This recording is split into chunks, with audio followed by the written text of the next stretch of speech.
After the destruction of Sodom and Gomorrah, Lot fled with his 2 daughters into the mountains. The once prosperous plains of Jordan were now ashes of judgment. In their fear and isolation, his daughters believed humanity itself had perished. Desperation took root where faith should have lived. They devised a plan born from panic and unbelief.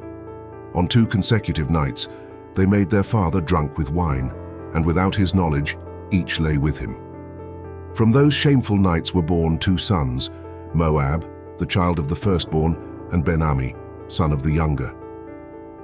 Their very names carried the stain of their origin. Moab, meaning of the father, and Ben-Ammi, son of my people. From their birth, these names echoed the memory of sin and scandal, a legacy of moral ruin sealed within their lineage.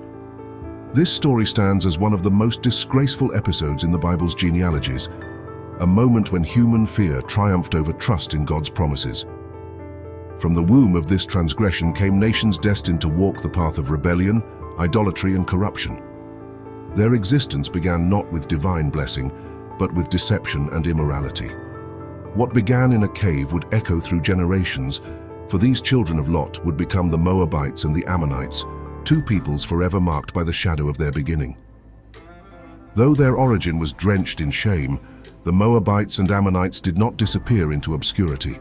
Instead, they rose, establishing territories, building cities, and becoming nations. But their rise was not the fruit of righteousness. It was a divine concession, not a divine approval.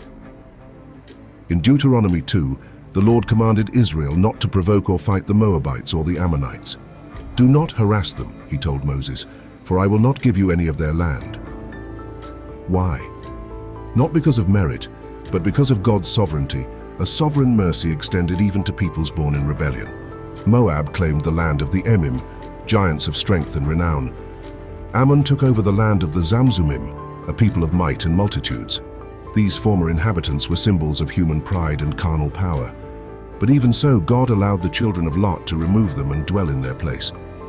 Yet this inheritance was not a reward. It was a test, a temporary grant within God's unfolding plan. Moab and Ammon received land, but not the blessing that Israel carried. They were not embraced as covenant people. They were tolerated, but not accepted. God's hand permitted them to rise, but only for a time. The land they inherited bore no sanctification. It became the soil on which they would build cultures of idolatry, kingdoms of defiance, and altars soaked in blood. Their possession of land did not transform their hearts. Instead of turning to the God who had spared them, they turned inward, creating nations that walked beside Israel, but never with Israel. Moab and Ammon were not only geographical neighbors, they were spiritual contrasts, shadows beside the light. The land may have been theirs, but the hearts of Moab and Ammon belonged elsewhere. They did not build altars to the God of Abraham. Instead, they raised high places to Chemosh and Molech, gods of fire, death, and blood. These were not mere idols made of stone. They were abominations, spiritual strongholds that demanded the ultimate sacrifice, the lives of children. In Moab, Chemosh was exalted as a god of war and destruction. His worship was brutal, his altars thirsty for innocent blood. In Ammon, Molech reigned, a hollow bronze idol with outstretched arms, beneath which fires burned. Into these flames, parents offered their firstborn sons, believing they would receive favor from the divine. What began as shame in the cave now matured into institutionalized evil. These practices were not fringe or hidden. They became national customs, enshrined in law and celebrated in ritual. Sin became sacred. Evil became tradition. This was more than rebellion. It was a spiritual assault on the very heart of God's holiness. The Moabites and Ammonites were not just unbelieving nations. They were devoted enemies of righteousness. And their worship wasn't passive. It was aggressive, seductive, and contagious. Their gods demanded more than sacrifices. They demanded influence. Influence over minds, over cultures, over Israel itself. Moab and Ammon became channels for demonic ideologies, blending sexuality, ritual murder, and idolatry into a poisonous religion that threatened to infect God's people from within. And so their lands became dark kingdoms, territories granted by God, but ruled by devils. The Moabites and Ammonites were not content to dwell in idolatry alone. Their corruption turned outward, targeting the people of God with cunning and spiritual warfare. As Israel drew near their borders during the wilderness journey, Balak, the king of Moab, trembled. He had heard of Israel's victories, of divine interventions, of a God who split seas and destroyed armies. He knew this was no ordinary nation. But instead of seeking peace, he sought sorcery. "Now therefore I pray thee, curse me this people," Balak said to Balaam, the prophet for hire, Numbers 22:6. He offered riches to buy a curse. He summoned spiritual darkness to strike at God's light. Balaam agreed, driven by greed, not truth. But God intervened in a startling way. As Balaam traveled, the angel of the Lord blocked his path, and it was his donkey, not his eyes, that saw the divine messenger. And the Lord opened the mouth of the donkey, Numbers 22:28. God used the lowliest of animals to expose the blindness of a corrupt prophet. Balaam tried to curse Israel, but he could not. "How shall I curse whom God hath not cursed? Or how shall I defy whom the Lord hath not defied?" Numbers 23:8. 3 times he attempted to speak judgment, and 3 times God turned his words into blessings. Still, Balaam was not finished. Though his mouth was controlled by God, his heart remained corrupt. He gave Moab a darker strategy, to weaken Israel not by force but by sin. This was no longer a political conflict. It had become a spiritual conspiracy. Moab and Ammon were not just hostile neighbors. They were spiritual enemies, invoking demonic power, using false prophets, and launching invisible assaults against the covenant people. What could not be defeated by curses would be destroyed by compromise. The battle lines were drawn, not on maps but in the heavens, between truth and deception, between the God of Israel and the gods of Moab. When sorcery failed, seduction succeeded. The Moabites changed their strategy, from curses to corruption, from open hostility to quiet infiltration. They sent not armies but women, beautiful, pagan, dangerous, not to marry but to defile, not to love but to lure. And Israel abode in Shittim, and the people began to commit whoredom with the daughters of Moab. Numbers 25:1. It began with pleasure, but ended in plague. These Moabite women invited the men of Israel into their feasts, feasts not of fellowship, but of idolatry and abomination. And they called the people unto the sacrifices of their gods, and the people did eat, and bowed down to their gods. Numbers 25:2. They introduced them to Baal-Peor, a vile god worshipped through ritual prostitution and human sacrifice. Israel joined the celebration. They united their bodies, their worship, their very souls, with the gods of Moab. It was more than sexual sin, it was spiritual betrayal. And the Lord responded not with patience, but with wrath. And the anger of the Lord was kindled against Israel. And the Lord said unto Moses, Take all the heads of the people and hang them up. Numbers 25:3-4. Then came the plague. Divine judgment swept through the camp like fire. 24,000 died. This was not merely punishment, it was purification. This was not merely punishment, it was purification. The sin of Baal-Peor revealed the terrifying power of spiritual seduction. The enemy did not attack the gates, they seduced the hearts. And behind it all was Moab, a nation not just practicing evil but teaching it. Their idolatry became doctrine, their immorality became ritual, their sin became strategy. The name Baal-Peor would echo through scripture as a symbol of moral collapse, a warning that the gravest dangers do not always wear armor, but perfume. What swords could not conquer, desires destroyed. And from this moment forward, the Moabites and Ammonites would carry not only the curse of their origin, but the guilt of corrupting God's holy people. After repeated acts of rebellion, seduction, and spiritual assault, God issued a clear and permanent judgment against the Moabites and Ammonites. His response was not just emotional, it became law. Their actions were so grievous that he commanded their exclusion from his people for all generations. Deuteronomy 23:3 states plainly, An Ammonite or Moabite shall not enter into the congregation of the Lord. Even to their 10th generation shall they not enter into the congregation of the Lord forever. This was not a temporary punishment. It was a direct and lasting rejection. They were legally barred from entering into God's assembly. No worship, no fellowship, no access to the covenant community.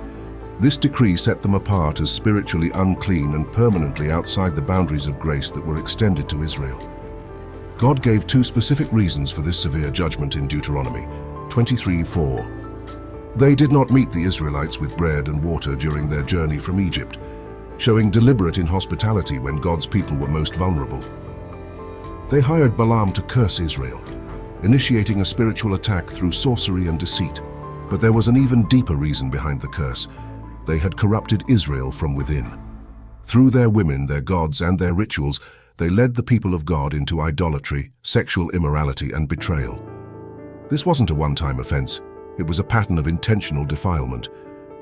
Unlike other nations who sinned and later repented, Moab and Ammon continually chose rebellion. The law sealed their exclusion to make sure future generations of Israel remembered the danger of tolerating spiritual corruption. It served as a warning that unrepentant sin, especially sin that seeks to draw others away from God, is not only judged, it is condemned without reversal. During the time of the Judges, the Moabites allied with the Ammonites and the Amalekites to oppress Israel. They placed Israel under bondage for 18 years under King Eglon, a ruler described in Judges 3:17 as a very fat man. This oppression only ended when God raised up the judge Ehud, who assassinated Eglon with a concealed dagger. The violent end of Moab's king symbolized God's judgment against their pride and cruelty. Later, during the reign of King David, the Ammonites again revealed their hatred. When David sent messengers to comfort Hanun, the new king of Ammon, Hanun humiliated them by shaving off half their beards and cutting their garments, exposing them. This insult led to war, and the Ammonites allied with the Syrians against Israel, but they were defeated, again choosing resistance over reconciliation, 2 Samuel 10.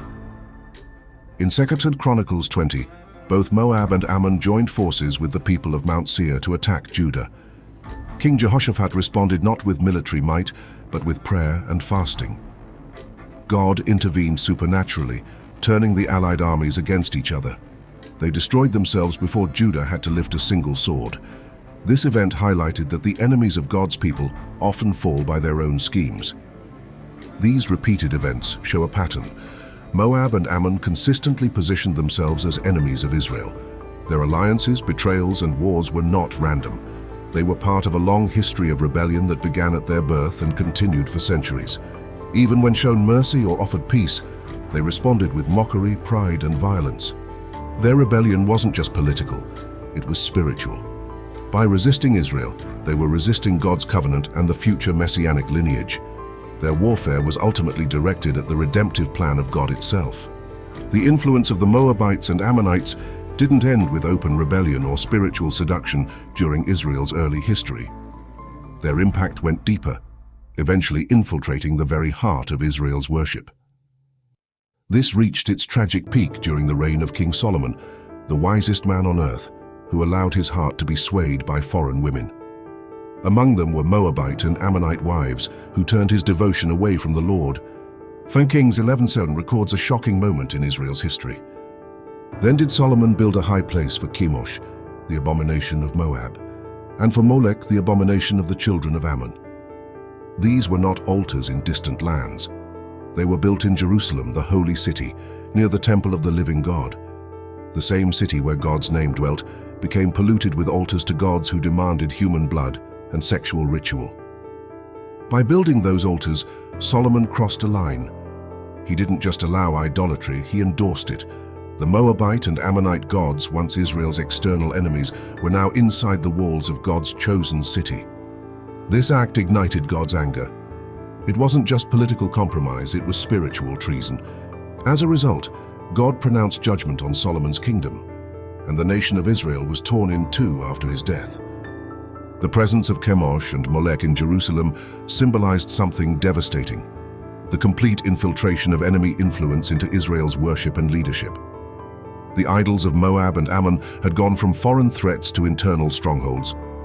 This is the cost of spiritual compromise. The sins that Israel was once commanded to avoid had become embedded in its culture and leadership, and the root of this downfall can be traced back to the persistent influence of Moabite and Ammonite idolatry. This is the cost of spiritual compromise.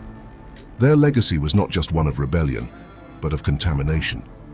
They didn't merely oppose God's people from the outside, they corrupted them from within. Throughout the Old Testament, Few nations received the kind of intense and unwavering judgment that the Moabites and Ammonites did. Their sins, rooted in rebellion, idolatry, and the corruption of God's people, eventually led to a series of devastating prophetic declarations. The prophets did not speak in vague terms. Their words against Moab and Ammon were specific, forceful, and absolute. In Isaiah 15 and 16, God pronounces judgment on Moab. Cities like Kir, Nebo, and Medeba are described as ruined and desolate. Moab's warriors are portrayed as weeping in fear, fleeing in humiliation. The imagery is not just about destruction.